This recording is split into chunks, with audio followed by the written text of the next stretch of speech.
What's up, guys? It's your boy Zowoki back out with some more of the Chris Watts videos, but today is a more of a clarification type video with the again, viewer discretion is advised. If you don't want to hear about this, I understand. We're going to be very respectful for Bella and Celeste since they are no longer with us, but we again are going to respect them and look into the autopsies of them, of the Bella and Celeste, the beautiful little girls, because there is a discrepancy that people think that the girls were still alive, especially Bella, because she had substance stuff in her stomach to leave to believe that she had ingested it because she was still alive while she was inside. Now, the coroner, the one that did the autopsies, had stated that they were both deceased before they actually hit the oil. But we're going to look into this video from Michelle After Dark. Lovely woman. I definitely do value her opinion. So we're going to be watching the Watts family autopsies explained in depth of Bella and Celeste. Again, warning, video, or this video is viewer discretion is advised. I want to make that very clear. If you do not want to, I don't want to watch this, but I'm doing it to settle the score about them being still alive while being put into the batteries. Either or, it's disgusting to say the least because of what Chris Watts did or somebody else.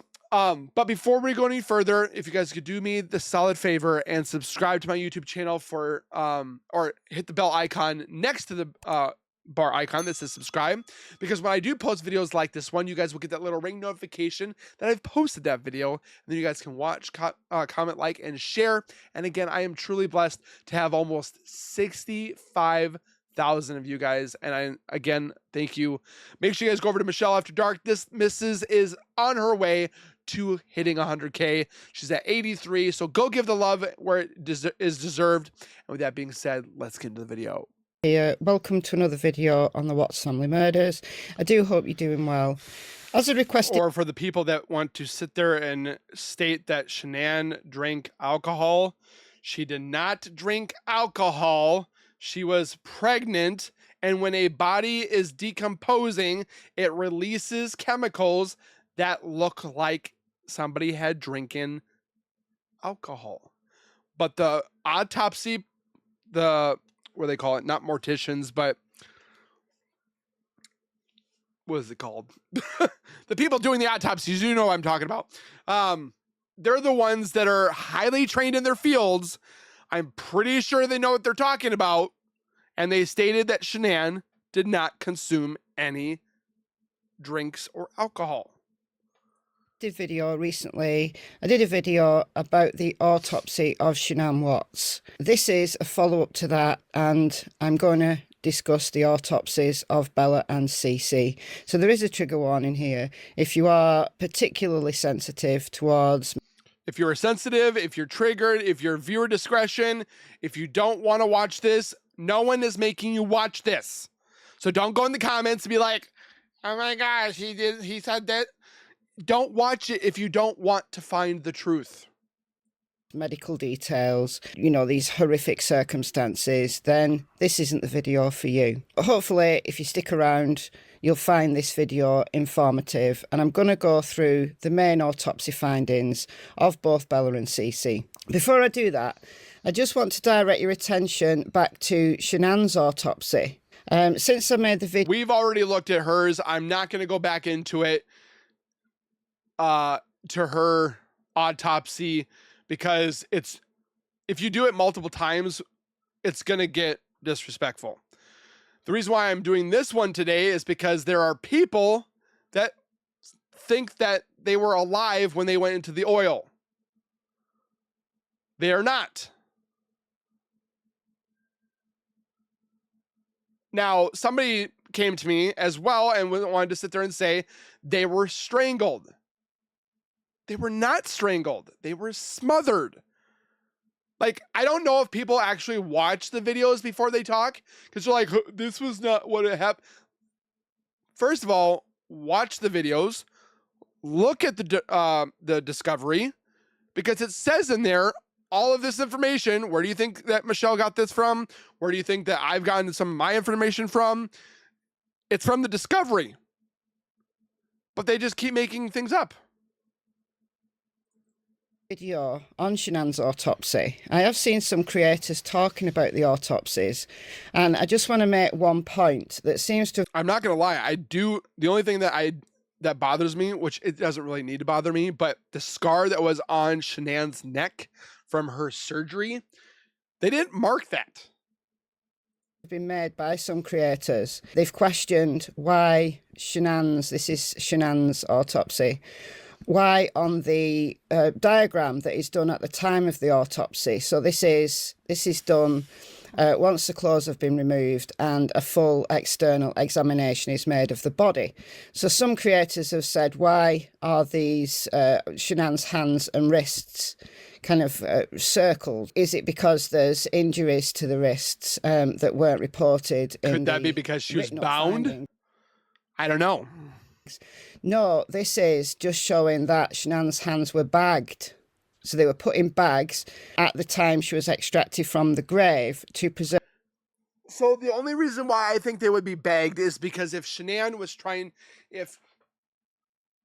I'm not trying to do this too much for YouTube to be, bad on the video, but if she was laying down, as what Chris says, and she's trying to get him off and he's on her, she's gonna sit there and try to scuff him off or whatever and do scratches and stuff like that.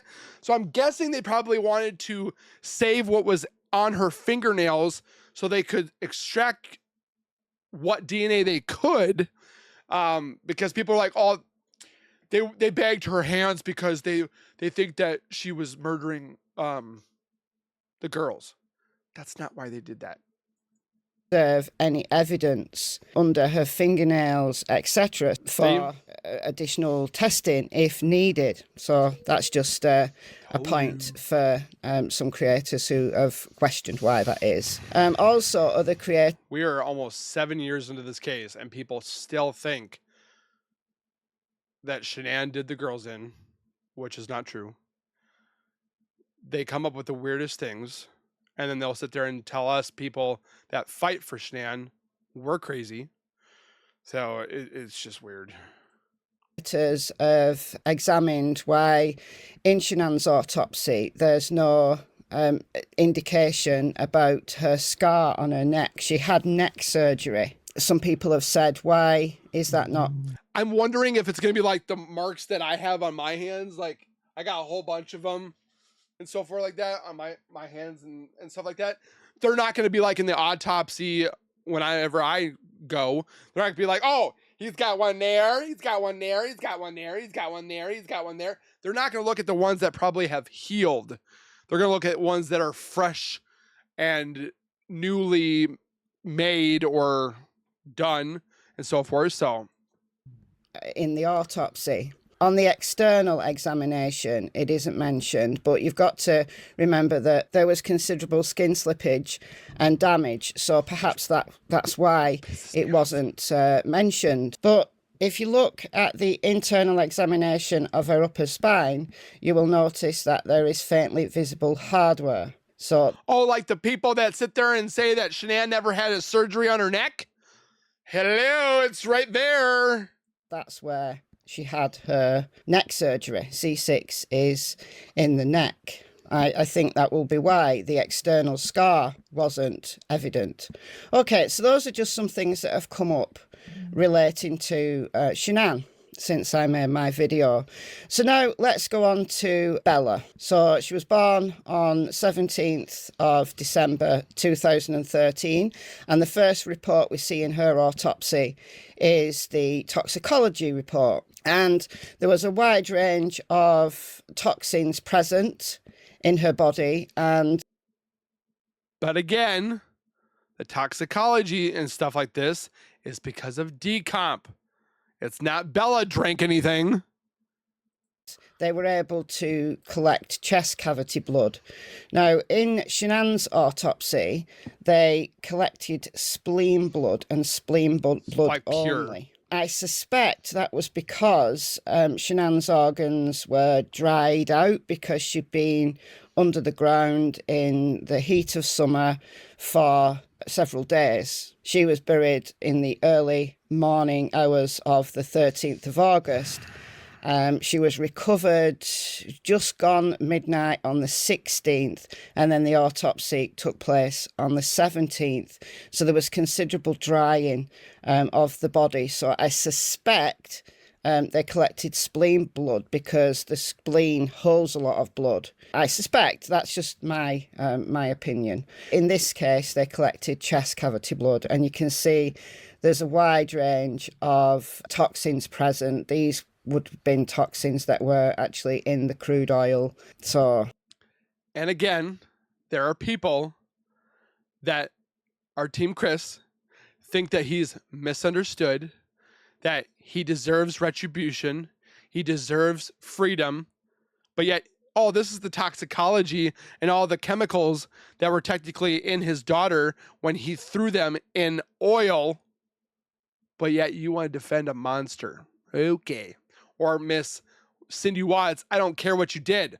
Look at what he did right here in the autopsy reports. Read it over while you're having your coffee. Pretty horrible. But it also says that there were other tests that were unable to be performed. So these are all the detailed findings, the particular chemicals that were found. I'm not going to read all this because there are some big words in here, and I'm going to butcher them like this. Acetaldehyde. Acetaldehyde. Hey, I actually said that pretty good. Used in many industrial processes. So this was due to the crude oil. Not going to read all that, but it's all there in the autopsy. And those are the ones that were unable to be tested. So this N-propanol cancelled due to an interfering substance.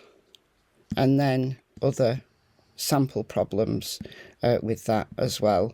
But all of these would have been tested due to the place where Bella's body was found. So this is the analysis summary.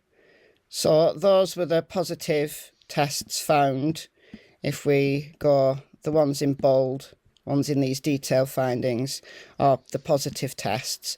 So a range of other tests were done through liver tissue, such as amphetamines, barbiturates, cannabinoids, opiates, oxycodone.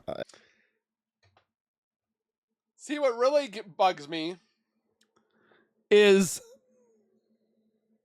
Nicholkessinger. There was evidence of her calling about oxycodone, right? Well, oxycodone was found in Bella. Was that used for a sedation? Like, what would happen? Let me Google this. I'm not going to say the words because I don't want this video to be...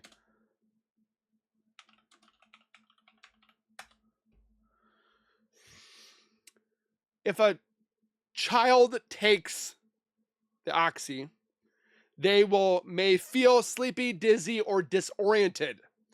Care must be taken with activities like bike riding or climbing or other heavy activities for children. Oxy should not be given without any medical containing doctor's prescription. But again, there's oxy found in Bella. So somebody had to give it to her. Does this mean something? I just noticed that I was reading through all these things right here because it's not like oxy is going to be one D word that pops up because of decomp. It's prescribed. So why was that in her body? Interesting. Let me know your guys' thoughts down below. Etc. And they weren't positive. So she wasn't drugged with any of these before she was. But what about this? Are we going to talk about this? Analyzed by enzyme-linked embrospent assay for before she was murdered. And then we get to the external examination. Am I reading that was in what was inside, or that's what they tested for?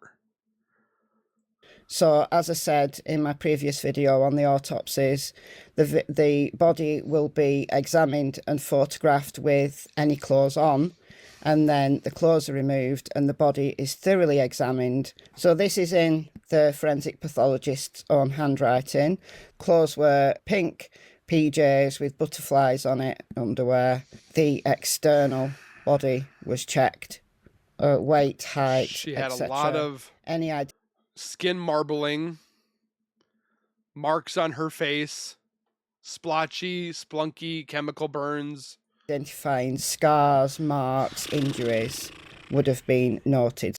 I really hope the Shanann haters like eventually wake up and see that this is not right to blaming Shanann.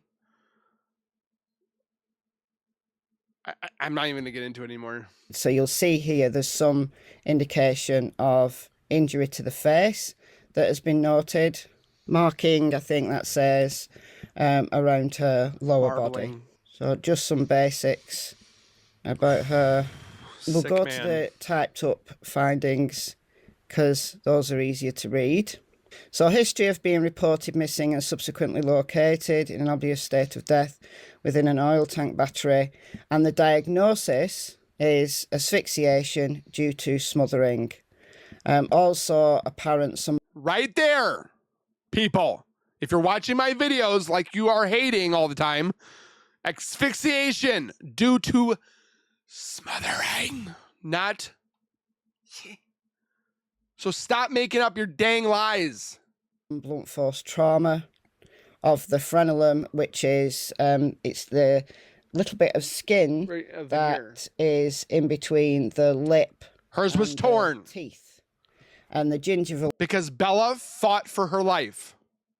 Mucosa is the gum area in the jaw, the maxilla.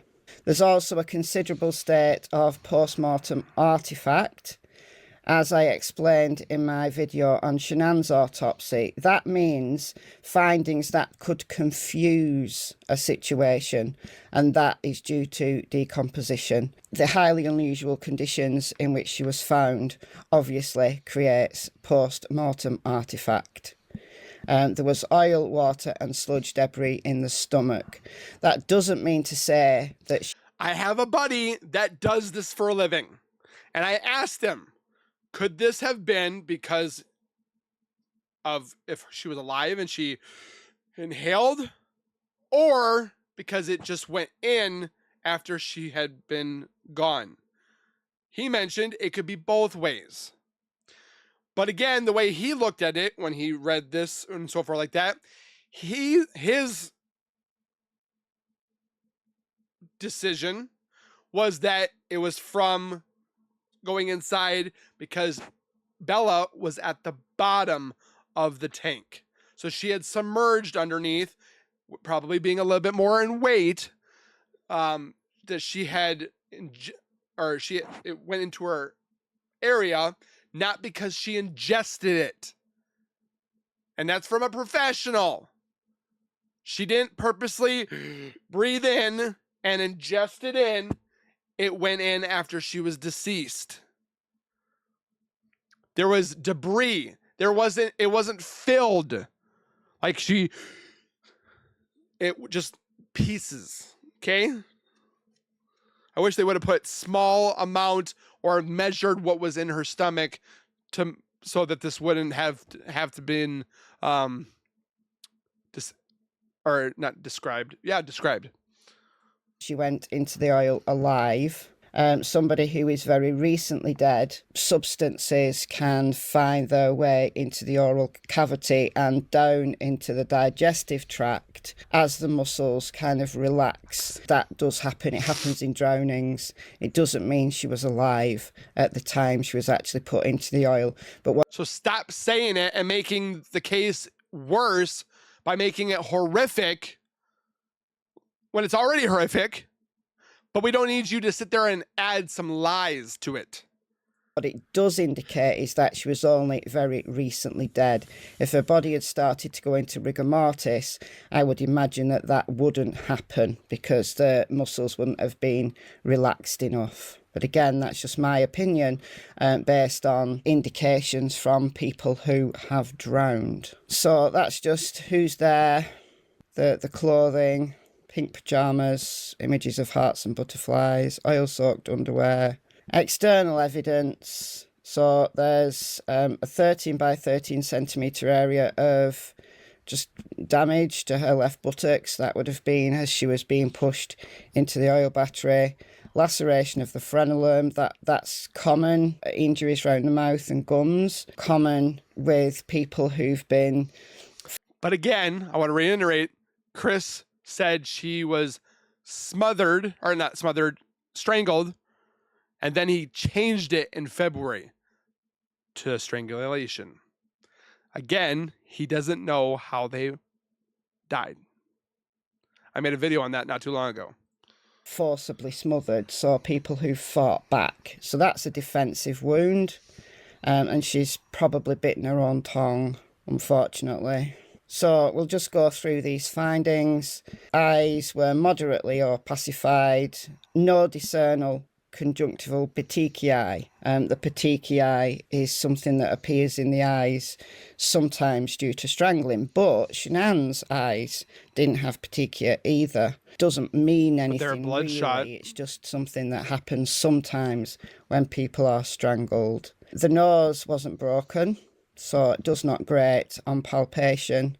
As we've mentioned, the frenulum is markedly disrupted and there's adjacent pink-purple bruises to the lips, and there's also teeth impressions and superficial bite marks on the surface of the tongue. No damage to her neck, so again, she wasn't strangled, so we wouldn't expect to see bruising around her neck. More post-mortem artifact in the abdomen, not surprising. And then on the internal examination, no evidence of heart disease. I mean, we wouldn't expect there to be in such a little girl, unless she had obviously some congenital abnormality, but that's not the case. The lungs were normal. The spleen was normal. She was a healthy baby Liver, girl. normal. Gallbladder, normal. Well, not baby, All but normal. baby to Shanann. She's still a baby. All unremarkable. Genital system, genital urinary system, all normal. The hyoid and thyroid cartilage are intact. Again, So no strangulation. evidence of strangulation. No contusions in her brain, so she wasn't beaten to death. The only damage to her head and skull was around the mouth area as she was fighting back. So that's all normal. So that's Bella's autopsy, and those are just the indications of what was tested and so on. Then we go on to CeCe. So we've got kind of slightly less positive findings in CeCe than Bella, but I suspect that might have been due to how the tests were collected and also the specifics of what was in the oil battery. So this was taken from spleen blood and liver tissue. They just basically take samples where there's a decent amount of blood. So here's the detailed findings of the things that they found. And then these are all of the analyses that they did and tested that weren't significant, that weren't found in the toxicology. And again, she was tested for a wide range of drugs, amphetamines, barbiturates, etc., opiates, none of which were positive. So again, we see the diagram that the forensic pathologist would have done at the time of her autopsy. They would have noted the clothing that she wore. They would also have noted all kind of the basic. I'm kind of curious too why the girl's hands were not bagged off. Like, I mean, you still probably could have had some type of follicles or skin cells that could have been in Bella's hands, possibly Celeste's, because they could have checked under there if there was any DNA from somebody else. Because Bella fought. Bella was a fighter. So she had to have done something besides she broke in here or tore this and bit her tongue. But you can't tell me that girl didn't sit there and scratch whoever was doing the thing to her. Or like Chris has mentioned that, oh, Shanann just sat there and it looked like she was praying. I highly doubt that. Information. Date of birth was 17th of July 2015. She was age 3 and she was wearing a diaper and a pink and black t-shirt. And there we see just a few pointers that were noted. Chris should be given these papers every single morning with his food tray, and he has to read them out loud in his cell. That's what I think he should do. Or one of the things I think he should do. External examination once the claws are removed. But again... Oh, you see up there? Just a few pointers that were noted on external examination once the claws... Her hair color is brown. Not long blonde hair like D.A. Rourke mentioned. They both have brown hair. Are removed. But again, we'll go to the typed up report on this. And all the autopsies, Shanann, Bella and CeCe, were done by Michael A. Burson, forensic pathology consultant, who is both an MD and a PhD. So, professional. So diagnosis, history of being reported missing and subsequently located in an obvious state of death within an oil battery. And the diagnosis is asphyxiation due to smothering. And again, there's mild postmortem artifact, which means that there's possibly some findings that could confuse a diagnosis. So that those kind of things are noted. So it is negative noted. read. It's not kind of relevant to how she died. This is due to post-mortem issues, but there is a comment here regarding the ethanol found in her liver tissues. The concentration of the ethanol increased from 99 to 174 over the course of multiple analyses. The nature of the specimen and or the container type, which may not contain preservatives, may explain the variable quantitative results. She wasn't drunk, she wasn't consuming alcohol. It's just the numbers increased due to the analysis performed and the nature of the specimen and so on. But that's all on post-mortem testing. So based on the history provided in the autopsy findings, the likely cause of death is asphyxiation due to smothering. Toxicology likely represent decomposition and an artifact of being submerged in an oil tank for several days. The manner of death is homicide. So the same as Bella's. General external examination. Somebody did mention to me, they said that, well, if you give children melatonin, they fall asleep super easily. My son has kind of fought that before. I mean, I give him a melatonin of 5 milligrams to help him sleep if he needs it here and there. But he's a big boy. He's a lot bigger than Bella or Celeste. And somebody mentioned that if a little girl was given melatonin, it's going to be almost within 20 minutes, 20 to 30 minutes, that little one will be out sleeping. And there is rumors, again, I can't say for a fact, but that they were given a sedative to be more able to be messed with. But again, that kind of doesn't support it because Bella fought Maybe she was woken up and then I don't know. I think he disposed of them too easily. There was no scratch marks on him that we saw. I mean, we don't know about Nicole because she had all these long sleeves things on. Long sleeve shirt, and then she had a vest on or a long sleeve jacket, and then like it was ridiculous in 93 to 97 degree weather while they're interrogating her. Does anybody that I know wear long sleeves in the hot? No. Autopsies commenced at 17:30 hours to 5:30 on August the 17th. So the girls' bodies were both recovered from the oil tanks on the 16th. So these autopsies were done as a matter of priority. Rigor mortis is released, major muscle groups, and that was the same for Bella. I don't think I mentioned it, but that was the same for Bella, and also in the small muscle groups in the face. So she'd been dead quite a while. But as I explained in Shanann's autopsy, the specifics around rigor mortis, it comes on and is released in a predictable 3 to 5 pattern, hours. but the actual timings can vary.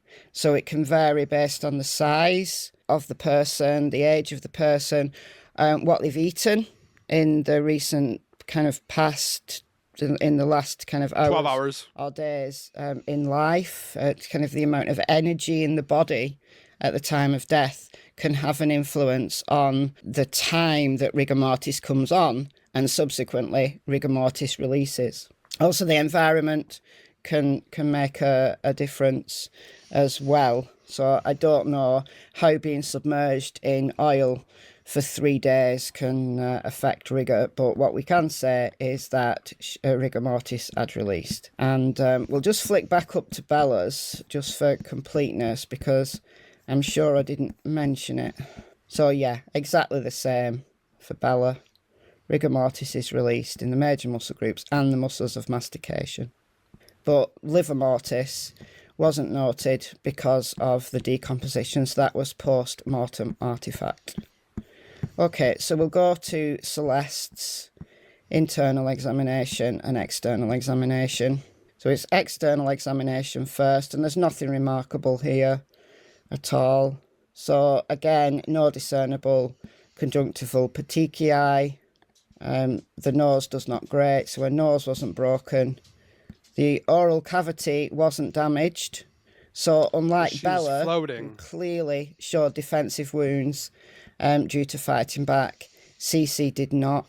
We could probably say that Bella's death was more violent, more difficult to achieve than CeCe's.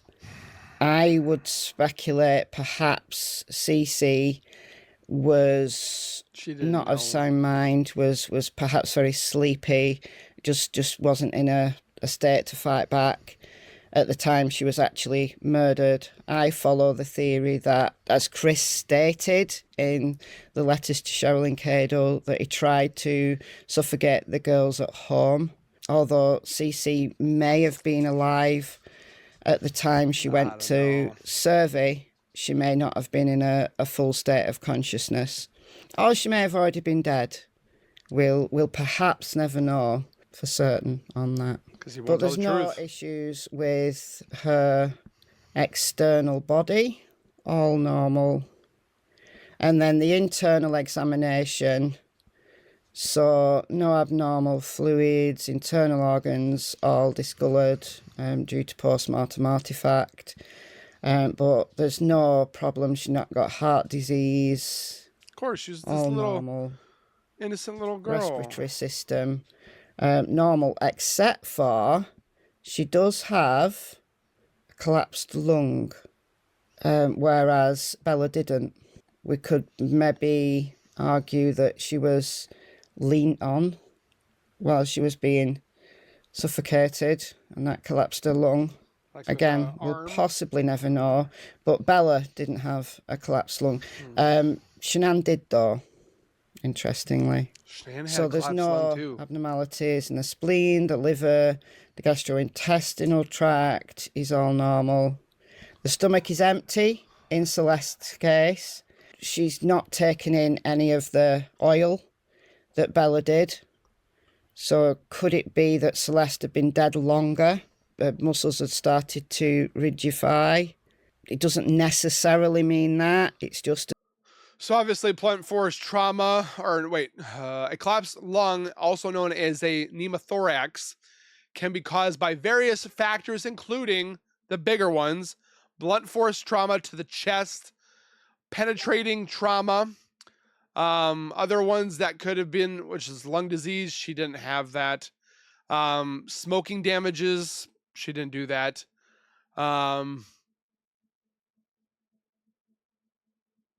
But mostly it's blunt force trauma and penetrating trauma on both Shanann and Celeste.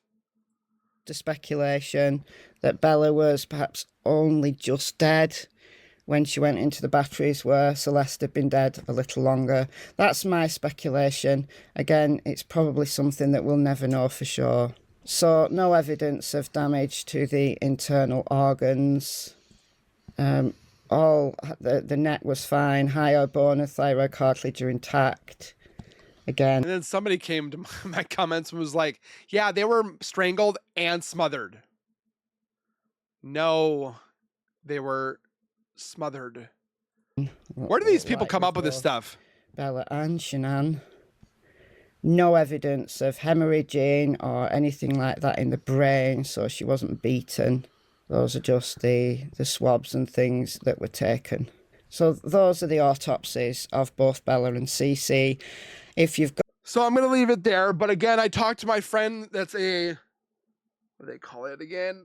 Pathologist, max medical examiner.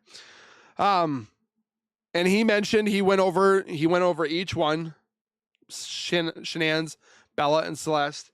And he said, obviously, the same things that we're reading here. He was surprised that they didn't look at other certain possible instances that might have been in there, but he says not all pathologists or medical examiners are the same.